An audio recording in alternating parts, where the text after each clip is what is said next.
Ancient warnings spoke of the last warriors. Now Earth has answered the call. A HFY science fiction story in 5 parts. Part 1. The Prophecy Unveiled Chapter. Overview: The Galactic Council convenes an emergency session as an ancient threat returns. For millennia, the elder races have preserved warnings etched in quantum crystals. Prophecies speaking of the last warriors who would rise when darkness consumed the stars. As colony worlds fall silent and entire fleets vanish, the Council's cryptographers finally decode the full prophecy. The warriors will come from a world of endless conflict, a species forged in perpetual war. Key characters introduced: Captain Minho Kang, commander of Earth's first deep space warship, the Indomitable, a tactical genius with a reputation for unconventional solutions. Dr. Hannah Park, xenolinguist and quantum archaeologist aboard the Indomitable. She's the first human to translate the ancient warnings. Ambassador Jiwon Lee, Earth's representative to the Galactic Council, struggling to prove humanity's worth among species who view Earth as primitive.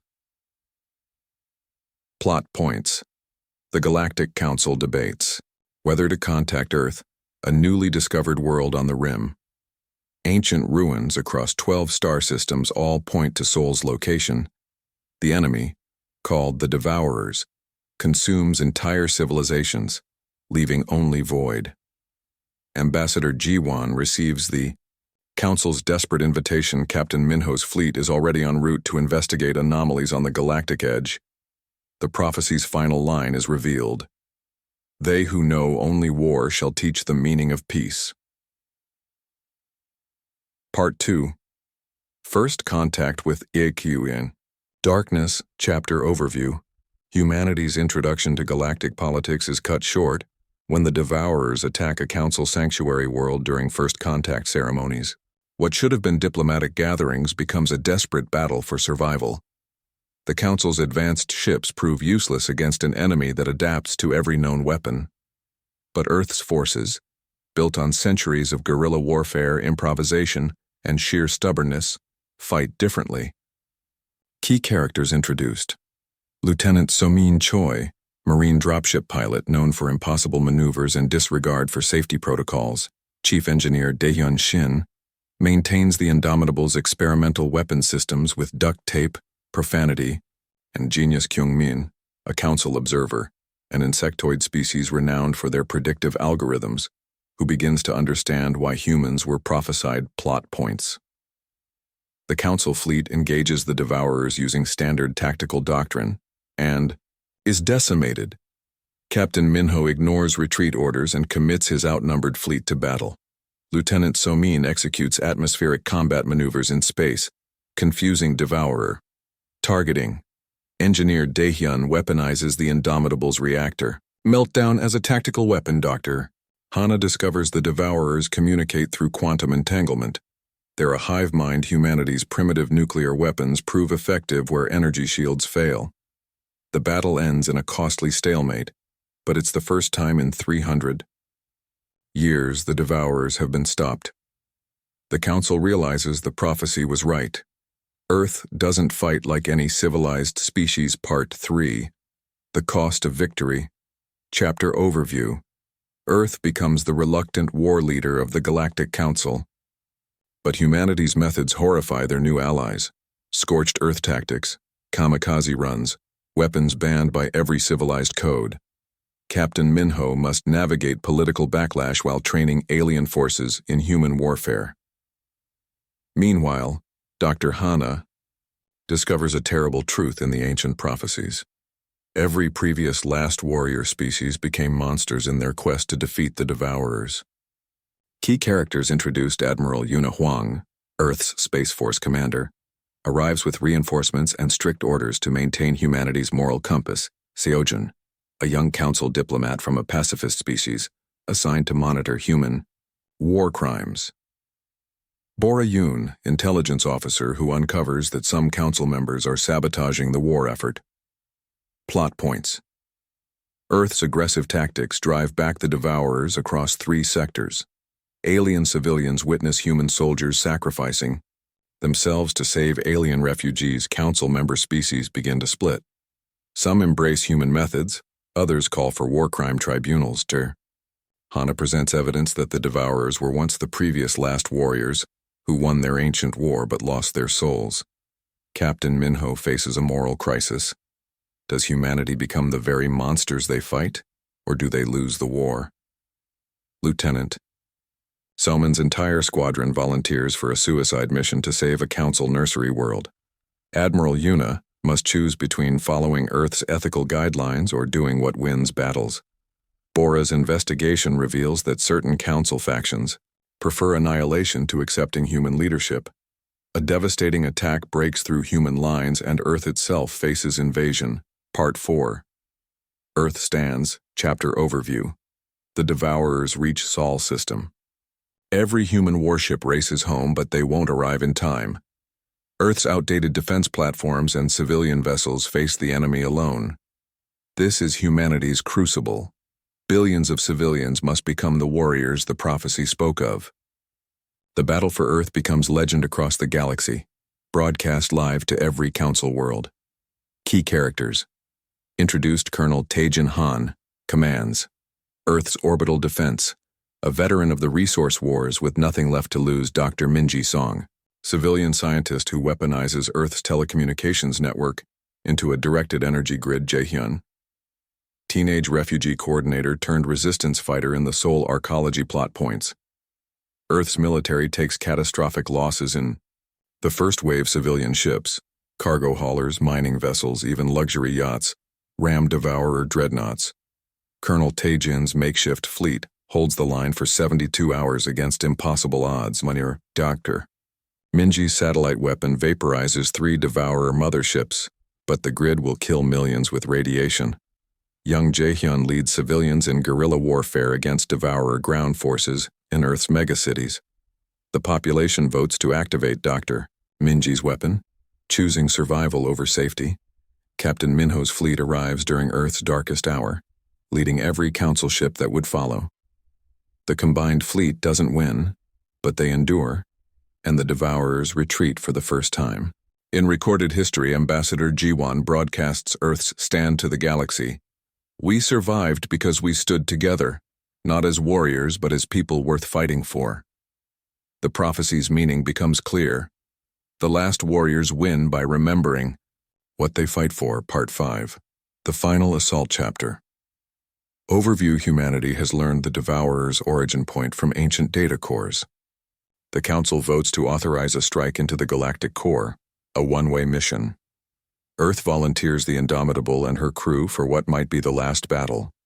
But this time, they won't fight alone. Species across the galaxy, inspired by humanity's stand, send their own volunteers. The final battle isn't just about survival, it's about proving that civilization itself is worth preserving. Key characters.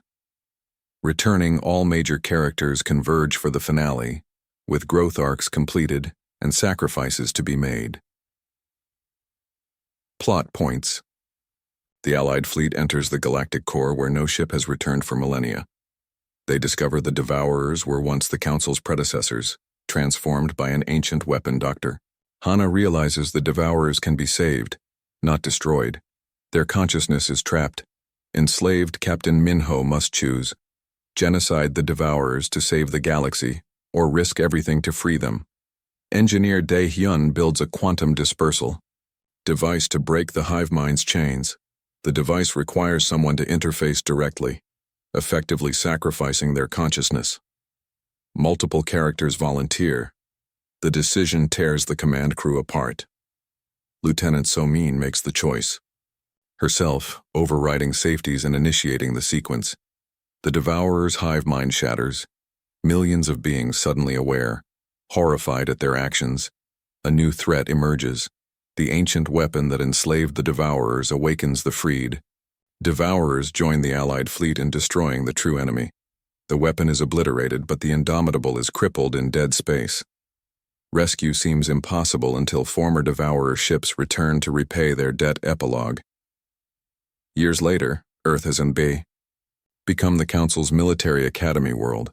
Not teaching war, but teaching why wars must eventually end. The freed devourer species rebuild under a new name, haunted but determined to atone, Doctor. Hana leads expeditions to find other ancient weapons before they can enslave new civilizations. A memorial is built on Earth for Lieutenant Soman and all who fell, aliens and humans side by side. The prophecy is complete. Earth answered the call, not by being the best warriors but by remaining human. Captain Minho, now an old man, tells the story to council cadets.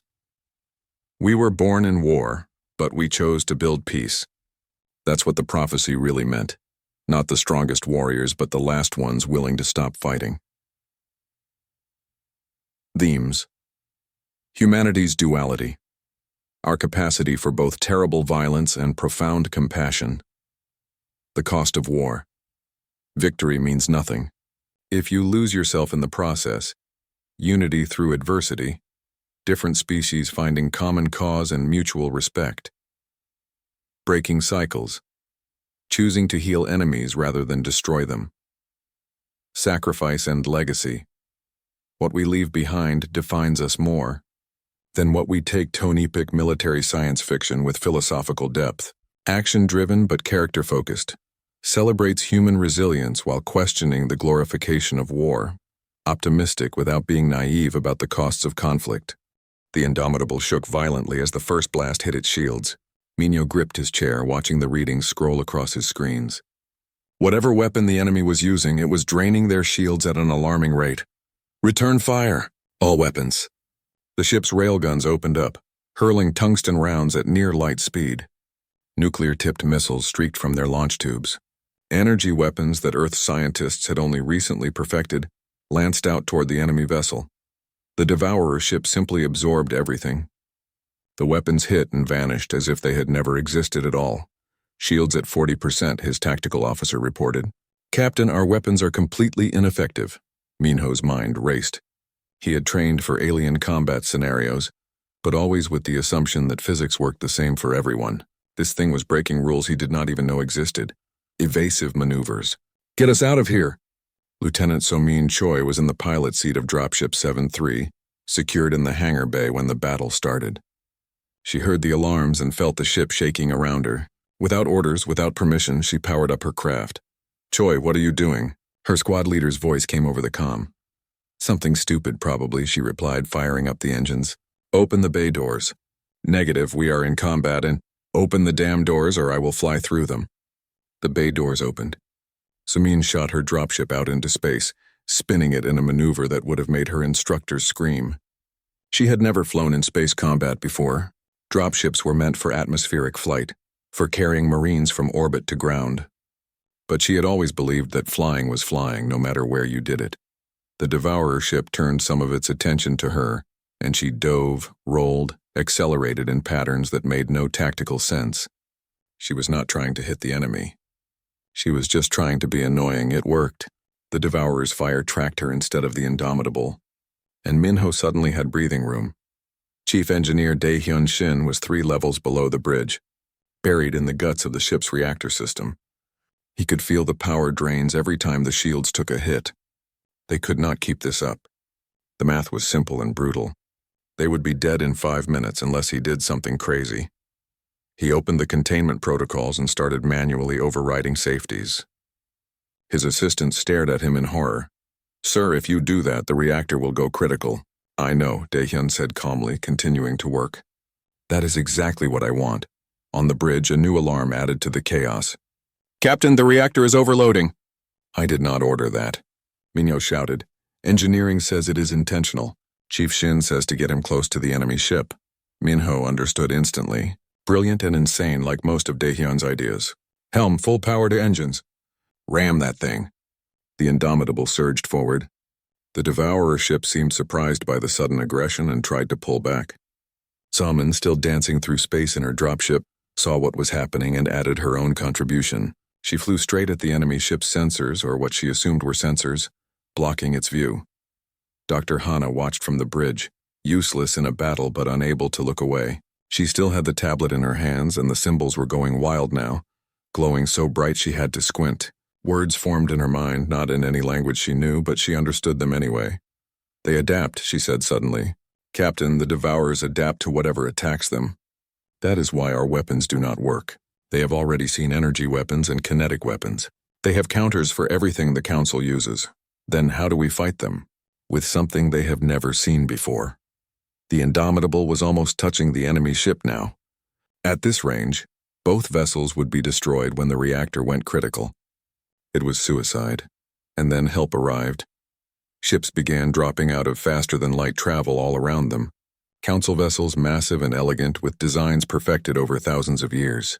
They formed up in perfect formation and opened fire with weapons that made Earth's arsenal look like children's toys.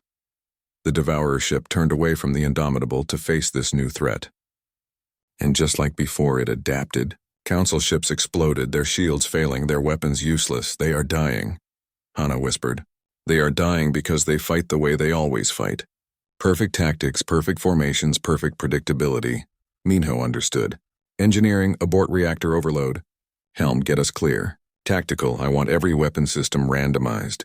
Nuclear missiles first, then railguns, then energy weapons, then back to missiles. Different intervals, different patterns. Make it messy. Sir, that is terrible tactics. Exactly. To it. The Indomitable's weapons fired in a chaotic pattern that would have failed any military exam. Missiles launched from random tubes at random intervals. Railguns fired bursts of different lengths. Energy weapons painted the target from multiple angles with no coordination, and the Devourer ship struggled to adapt. It blocked some attacks, but others got through. Its perfect defenses had been designed for perfect opponents. A Council ship saw what was happening and tried to copy the tactic. It failed, its AI unable to operate outside programmed parameters. But then another Council vessel, one with a living crew, succeeded. Their fire became less accurate but more effective. All ships, this is Captain Kang of Earth Vessel Indomitable. Minho broadcast on all frequencies. Stop fighting like soldiers. Start fighting like you want to live. Random patterns, random weapons, make them guess. The battle turned into chaos. Ships fired at wrong times from wrong angles with wrong weapons. It was everything military academies taught you never to do, and it worked. The Devourer ship began to take damage, real damage. Its dark matter hull cracked. Energy leaked from wounds that should not have existed. On the Council station, Ambassador Jiwan watched the battle on the main view screen. The Council leader stood beside her, all 6 arms raised in what might have been amazement or horror. Your people fight like madmen, the leader said. We fight like people who refuse to die quietly, Jiwan replied. The Devourer ship suddenly changed. It stopped trying to fight and simply fled, vanishing into some dimension that sensors could not track. The battle was over. Minho stood on his bridge looking at the damage reports. They had lost 2 weapon systems. Shields were at 5% and engineering said the reactor would need a complete overhaul. But they were alive. Casualty report, he ordered quietly. 17 injured, none critical. No deaths, sir. Minho felt something tight in his chest loosen slightly. He looked at the Council ships surrounding them. Many were damaged far worse than the Indomitable. Some were silent, their crews dead or dying. Get me a channel to all ships. When the channel opened, Minho spoke carefully. This is Captain Minho Kang. We have medical supplies and our doctors are trained for trauma. Any ship that needs help, we are here. The silence stretched for a long moment. Then a Council ship responded, its captain's voice weak with pain. Earthship, we accept your offer. Thank you. More voices followed, grateful and surprised. The humans, the species that knew only war, were offering to heal their enemies' wounds. Lieutenant Samin guided her dropship back to the Indomitable's hangar, her hands shaking now that the adrenaline was fading. She would probably be court-martialed for launching without orders. She found she did not care. In his lab, Daehyun looked at his damaged reactor and sighed. It would take weeks to fix properly, but they had won, and that was what mattered. Dr. Hana stared at the tablet in her hands. The symbols had stopped glowing, but she could still read them now. The prophecy was longer than the Council had revealed. Much longer, and the next part made her blood run cold. They will win the first battle, she read aloud to her empty lab. But the war will change them. The last warriors must not become what they fight, or all will be lost. She thought about Minho's willingness to ram the enemy ship, about Daehyun's readiness to blow up the reactor, about Soman's crazy flight through weapons fire. They had won by being willing to die. But how many times could they do that before dying became easier than living? The question haunted her as the Indomitable limped toward the council station, carrying wounded allies and the weight of a prophecy that promised only darkness ahead. 3 months after the first battle, Earth had become the military headquarters for a galactic war. The decision had not been unanimous on the council. Many species argued that giving humans authority was dangerous. Others said it was necessary. In the end, survival won over pride. Admiral Yuna Huang arrived with the Earth Reinforcement Fleet, 20 ships that humanity had built in desperate haste. They were ugly compared to council vessels, covered in armor plates and bristling with weapons. They looked exactly like what they were: warships built by a species that understood war. She stood in the council chamber beside Ambassador Jiwan, watching the debate rage. A species that looked like floating jellyfish was arguing passionately against human tactics. They destroy entire stations to stop the Devourers. They sacrifice ships without hesitation. They use weapons that poison entire star systems. This is not war, this is genocide. Captain Minho, promoted to fleet commander after the first battle, stepped forward to respond. He looked tired. 3 months of constant warfare had aged him years. We do what works, he said simply. The Devourers do not negotiate. They do not retreat. They consume everything. If we fight cleanly, we lose. If we fight dirty, some of us survive, but at what cost? The jellyfish being demanded. You are becoming monsters. Minho had no answer for that. He had thought the same thing himself during the battle at Kepler 442. They had lured a Devourer fleet into a star system and collapsed the star, creating a nova that destroyed everything within 3 light years. Millions of Devourers died. So did the council research station that they had not known was there. In a quiet observation deck, Dr. Hana met with Seojin, the council's ethics observer. His species had evolved on a paradise world where violence was unknown. War was a concept they had learned about only through history, and they found it disturbing. You must understand, Seojin said gently, his translator making his words sound like music. We fear that humanity will become the next Devourers. The prophecy speaks of last warriors, but it also warns of what happened to previous warrior races. What happened to them? Hana asked, though she suspected she knew. They won their wars, then they could not stop fighting. They turned on each other, on their allies, on anyone weaker than themselves.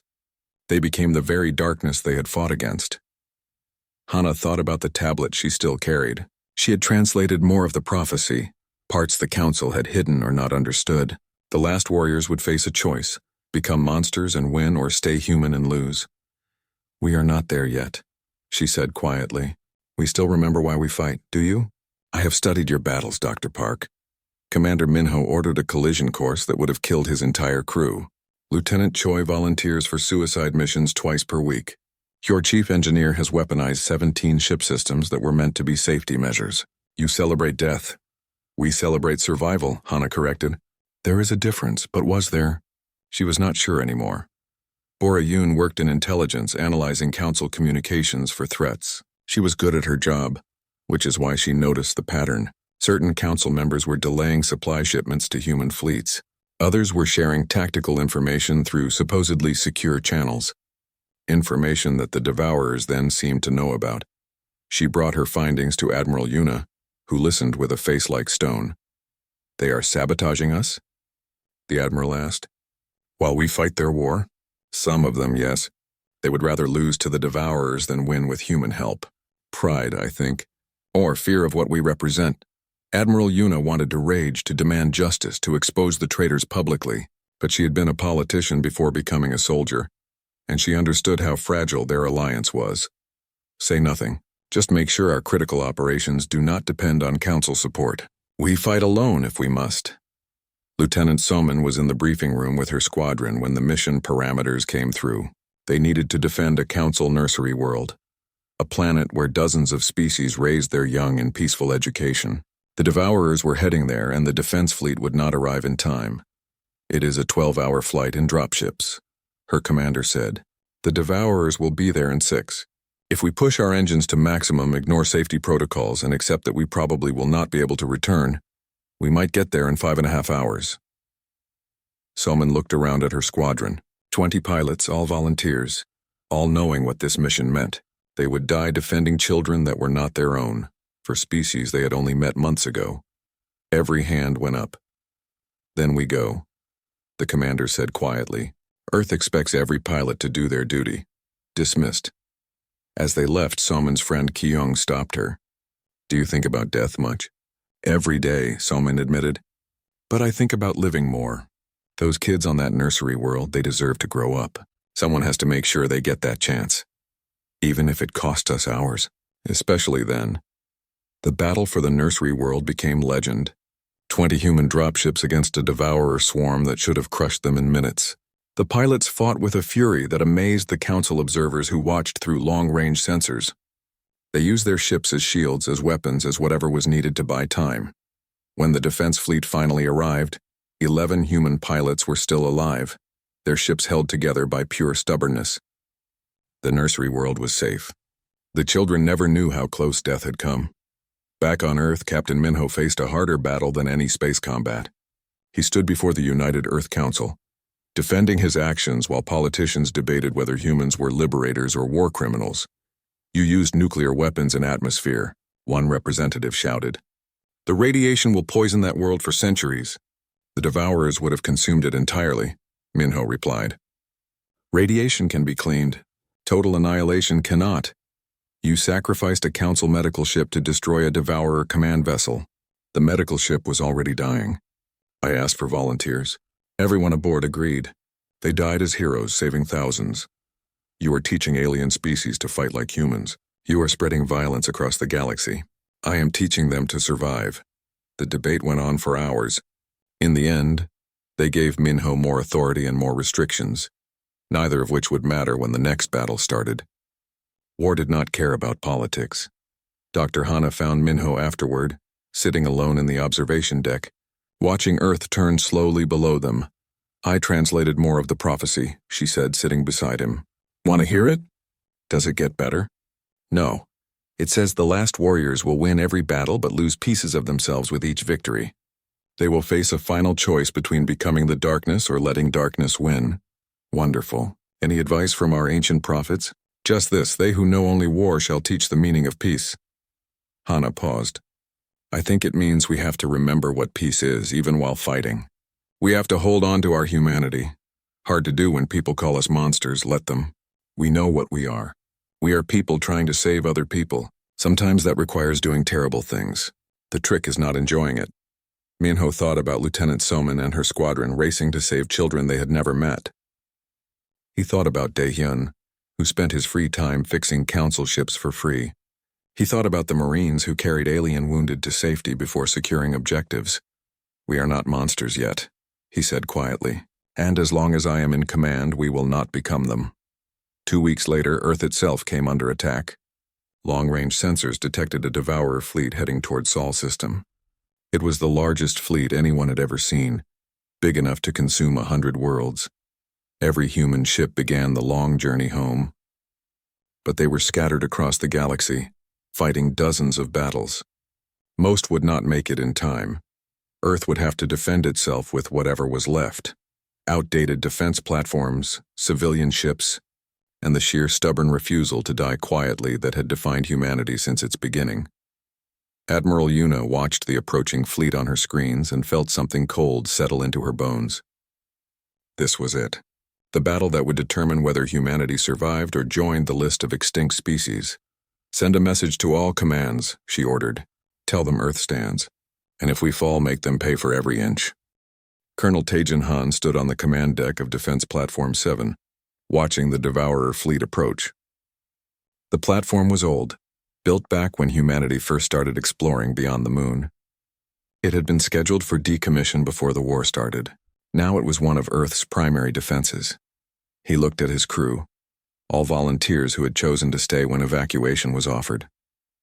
Most were veterans of Earth's last major conflict, the resource wars that had nearly destroyed civilization 50 years ago. They were old, tired, and angry.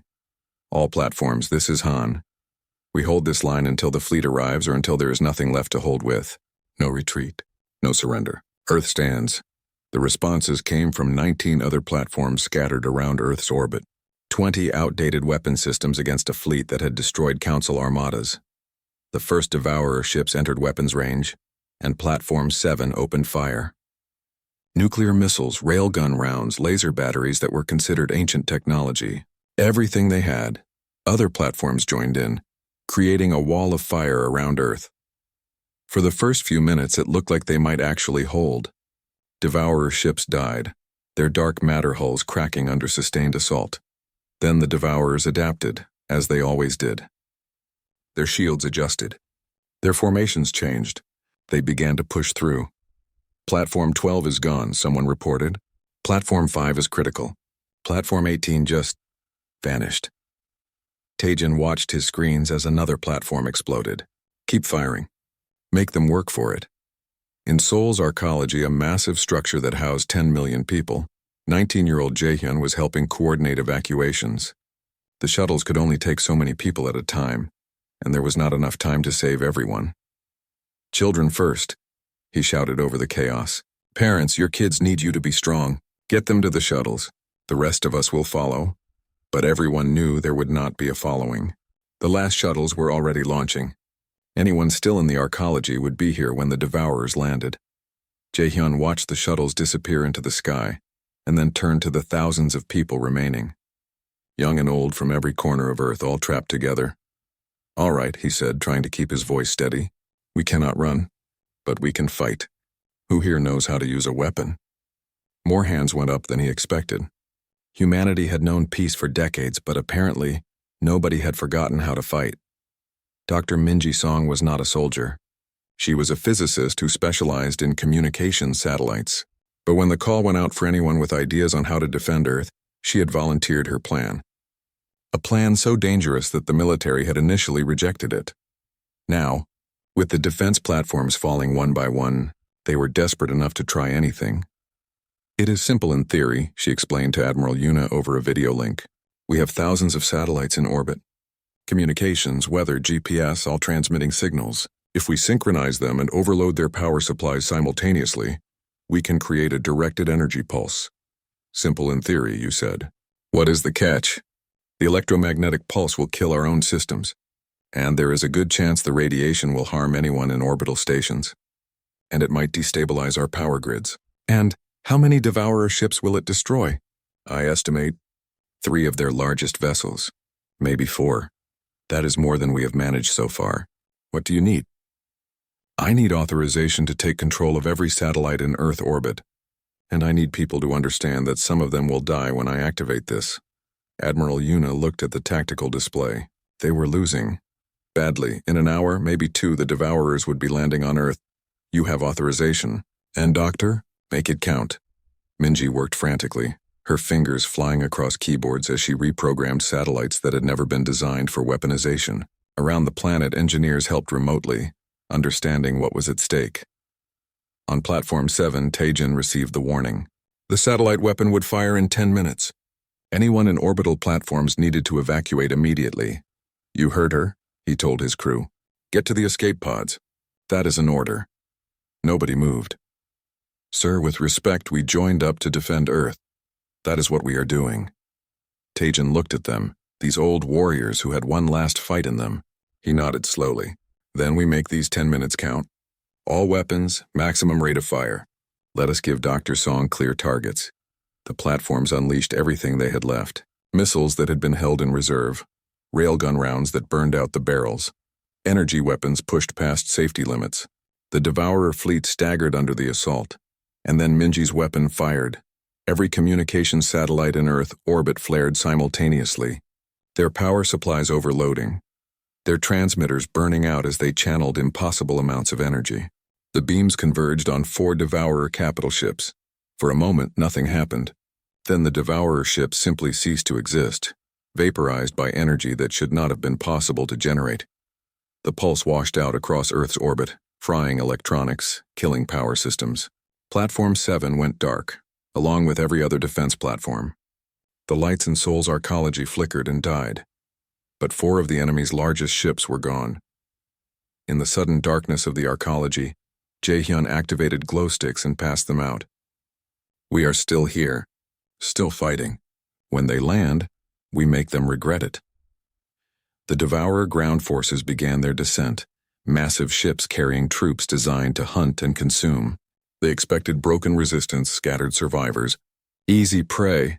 What they found was humanity at its most dangerous, cornered, desperate, and absolutely refusing to die. Jaehyun led his makeshift resistance through the arcology service tunnels, hitting supply lines and disappearing before retaliation could arrive. They used homemade explosives, stolen weapons, and traps that had been learned in Earth's ancient wars and never forgotten. Other cities around the planet reported similar resistance. Humans fought from buildings, from tunnels, from basements and rooftops. They used every dirty trick in their history, every lesson learned from centuries of warfare. The Devourers had expected to consume Earth in hours. Instead, they found themselves in a grinding urban combat that they could not adapt to. Every building was a fortress. Every civilian was potentially armed. Every shadow might hide an ambush. On what remained of Platform 7, Taejin and his crew manually fired their last weapons. The power was gone, the computers dead, but the railguns could still be aimed mechanically and fired with manual triggers. Load the next round, he ordered calmly, as if they were in a training exercise and not about to die in the vacuum of space. Far above Earth, Captain Minho's fleet finally arrived. He had pushed his ships beyond safe limits, burning out engines and risking catastrophic failures to get here in time. Behind him came every council ship that had answered Earth's call. Some species had refused to help, too afraid or too proud. But others had come remembering the nursery world, remembering human sacrifice. "We are too late," someone said quietly, looking at the burning planet below. "We are exactly on time," Minho corrected. "Earth still stands. Our people are still fighting. Now we finish this." The combined fleet hit the Devourer ships from behind, catching them committed to ground assault and unable to adapt quickly. The battle was brutal and close, ships ramming when weapons failed, crews evacuating and detonating their vessels as weapons. Minho watched his tactical display and felt pride mixed with grief. Earth was burning, thousands were dying, and the victory would cost more than he wanted to count. But Earth still stood. In Seoul, Jaehyun saw the sky light up with explosions as the battle raged above. Beside him, a woman who had been a teacher before the war was bandaging wounded. A man who had been a musician was loading weapons. A child no older than 12 was running messages between resistance cells. "Will we win?" the child asked. Jaehyun looked at the fire in the sky, thought about the platforms that had fought until they had nothing left, thought about Dr. Minji's weapon that had cost so much to fire once. "Yes," he said, "because we are human, and humans do not know how to quit." The Devourer fleet began to retreat, unable to sustain losses against an enemy that would not stop fighting. They had never faced anything like humanity before, a species that made suicide attacks routine, that weaponized their own infrastructure, that fought from the ruins with the same intensity they fought from battleships.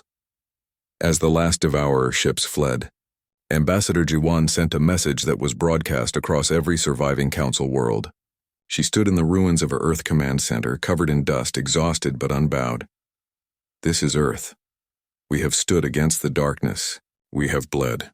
We have sacrificed. But we have not broken. To every species watching, this is what it costs to survive. This is what it means to fight for your home. We did not do this because we love war. We did this because we love life. And we will never stop fighting to protect it." The message spread across the galaxy. Species that had remained neutral began to reconsider. Worlds that had prepared to surrender started building defenses. The Council, which had been fracturing under pressure, found new unity. Earth had stood, and in standing, had reminded the galaxy what it meant to truly live. 6 months after the battle for Earth, Dr. Hannah Park made a discovery that changed everything. She had been studying data cores recovered from ancient ruins, sites that predated even the oldest Council species. The cores were damaged, corrupted by time, but she had finally managed to extract one complete file. It was a star map, and it showed the origin point of the Devourers.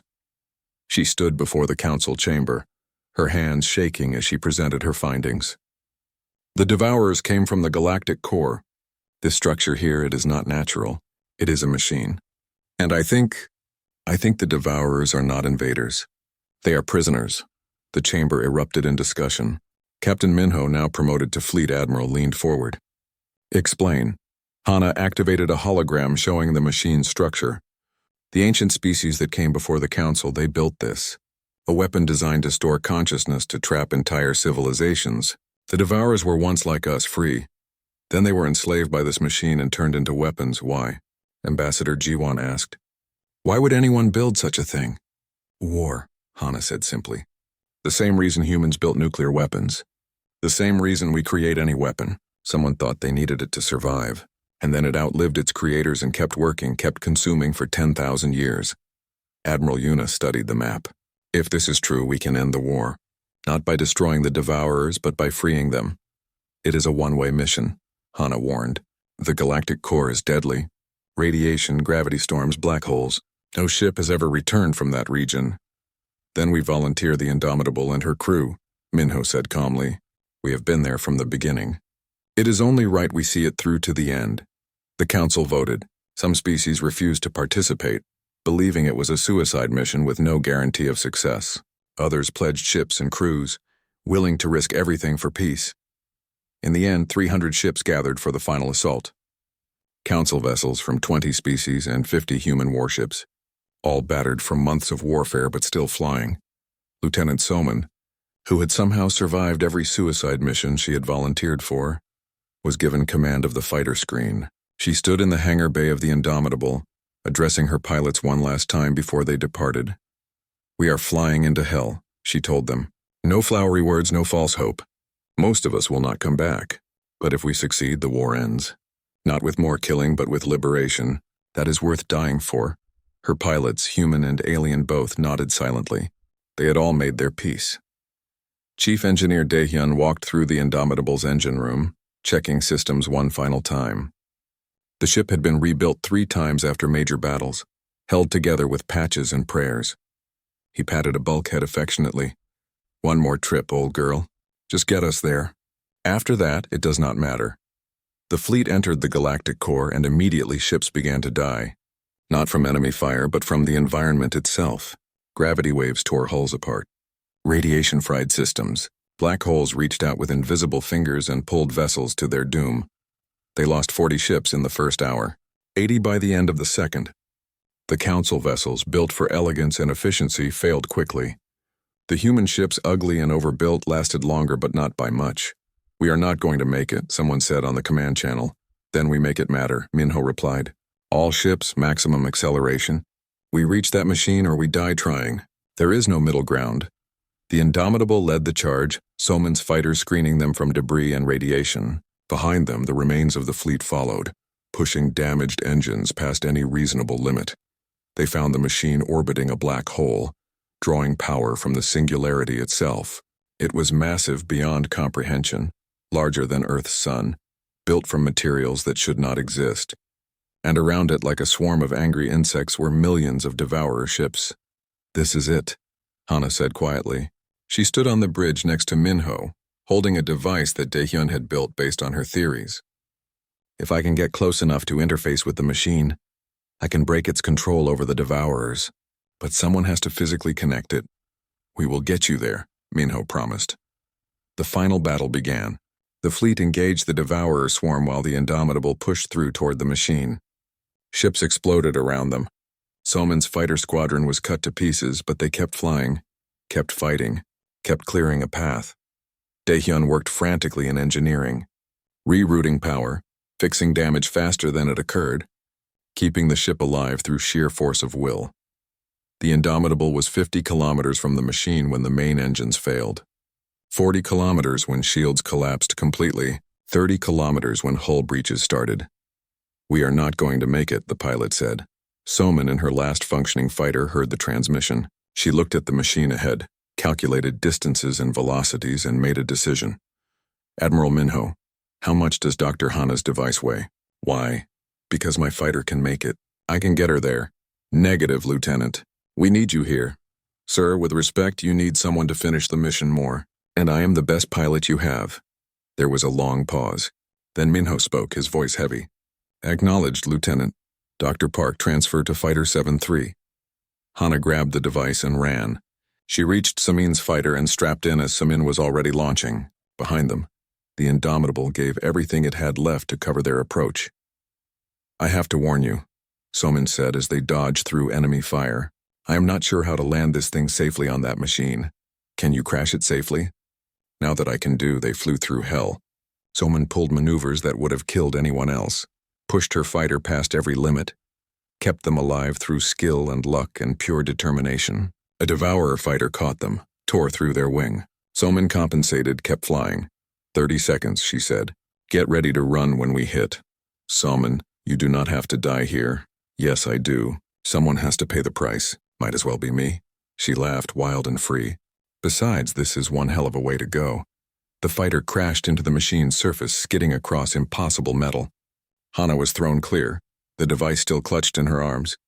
She looked back and saw Somin still in the cockpit, giving her a thumbs up even as fires consumed the wreckage. Hana ran. The machine's surface was hostile, fighting her every step, but she found the interface point. She connected Daehyun's device and activated it. The machine screamed. Not audibly, but across every dimension, every frequency. It was the sound of a prison opening, of chains breaking, of millions of minds suddenly free. On the Indomitable, Minho watched as the Devourer ships simply stopped. They hung in space, motionless, as if they had forgotten how to move. Then they began to change. The dark matter hulls shifted, became something else, something that looked almost like the Council ships that had been destroyed months ago. A transmission came through, crackling with interference. We do not know who we are anymore. We were the Devourers. Before that, we cannot remember. But we are free. You freed us. Hana stood on the machine's surface, watching as it began to tear itself apart, its purpose ended. She had no way to get back to the fleet. The fighter was destroyed. She would die here. But then ships appeared, Devourer ships no longer hostile, moving in to rescue the survivors. They found Hana and brought her aboard, treated her injuries with a gentleness that seemed impossible from creatures that had been trying to kill her hours before. The machine finally collapsed into the black hole, taking its evil with it. The war was over, not because one side had won, but because the enemy had ceased to exist. The fleet limped home, carrying its dead and its survivors. Of the 300 ships that had entered the galactic core, 63 came out. The Indomitable was among them, held together by Daehyun's genius and the crew's refusal to let her die. 2 years later, Captain Minho stood at a memorial on Earth. It listed names. So many names. Soldiers and civilians, human and alien, all who had died in the war. Lieutenant Soman Choi's name was there along with thousands of others.